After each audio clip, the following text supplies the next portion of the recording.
The play begins with Reverend Paris fretfully praying for the health of his daughter Betty, who lies unconscious in the bed. Paris is mumbling one moment, weeping the next, when his Negro slave Tituba enters to check on the young girl's condition. Paris dismisses Tituba in anger before dissolving in tears, pleading aloud with God to help Betty open her eyes and wake. Reverend Paris is about to commence praying when in comes his beautiful 17-year-old niece, Abigail Williams. Abigail arrives with another young girl who reports that the town doctor has searched his books and can find no natural explanation for Betty's symptoms. Paris sends the girl back to the doctor with the assurance that there be no unnatural cause here, and warns her not to spread any suggestion of unnatural cause in the village. By unnatural cause, Paris means witchcraft. Abigail reveals to her uncle that rumor of witchcraft has already made its way around the town. In fact, right now, she points out, the downstairs parlor is packed with people looking for answers.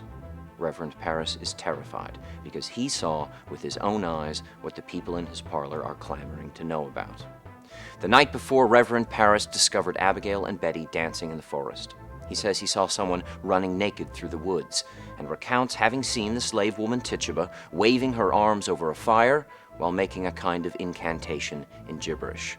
Paris demands to know if there was witchcraft at work. Abigail swears it was only sport, no conjuring spirits. Abigail admits the girls were dancing. She even offers to accept the whipping she'd have expected from getting caught. But Abigail swears there was no nakedness, and she tells her uncle the gibberish he heard was simply a song Tituba was singing in her native Barbados tongue. As for Betty, still lying there motionless in bed, Abigail says the little girl simply fainted out of fear when Paris suddenly appeared. The Reverend presses the interrogation. He's convinced a faction of enemies in the town wants to push him from his pulpit. With rumors of witchcraft surrounding his own home, the Reverend knows his good name hangs in the balance, and his enemies will use any evidence against him. Paris warns his niece that if her reputation about town isn't entirely pure, his own character will be compromised.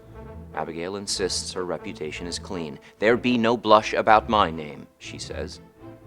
It is revealed that some 7 months prior, Abigail was let go from the service of a farming couple, John and Elizabeth Proctor.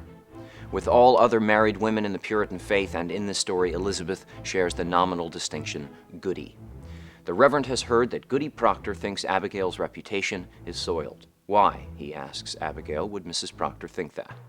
Abigail is offended and defiant and calls Goody Proctor a gossip and a liar. Abigail says she simply refused to be the Proctor's slave, and now Goody Proctor hates her for it.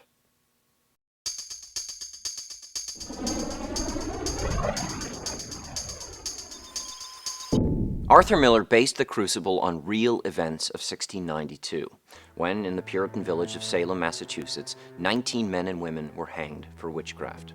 What was once a peaceful, hard-working community had transformed itself into a panicked and paranoid people consumed with fear.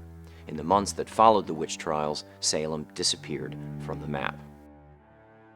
Now, to understand how it happened and to understand the play, you have to understand that by its very design, Puritan life was a pursuit of perfection.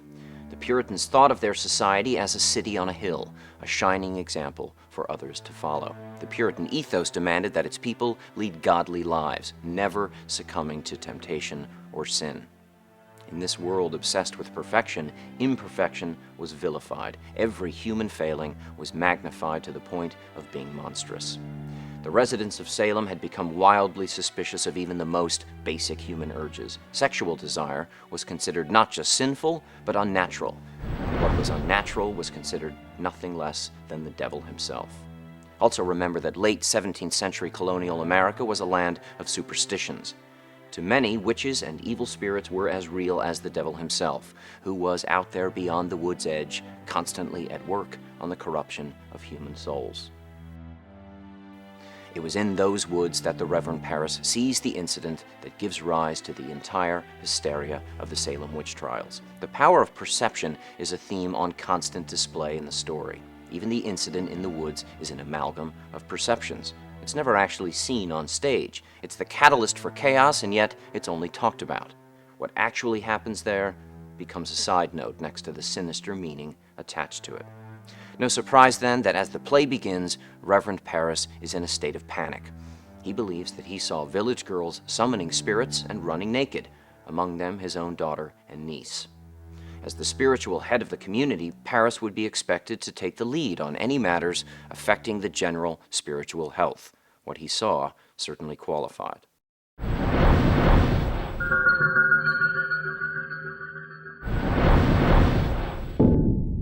Question 1.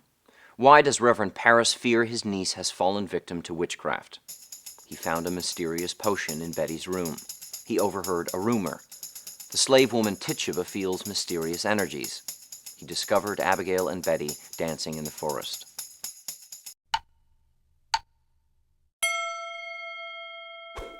Reverend Paris fears his niece has fallen victim to witchcraft because he discovered Abigail and Betty dancing in the forest. Question 2. Why does Abigail claim she was let go from the service of John and Elizabeth Proctor? She stole delicious jellies from the pantry. She simply refused to be the Proctor's slave. John Proctor fell in love with her. Elizabeth Proctor was a habitual liar.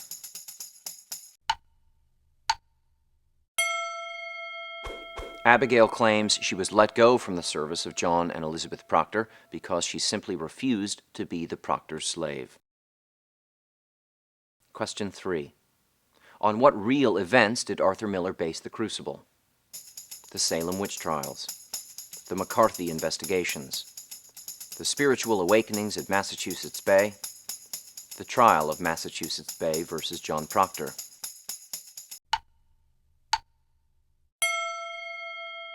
Arthur Miller based the Crucible on the real-life events of the Salem witch trials.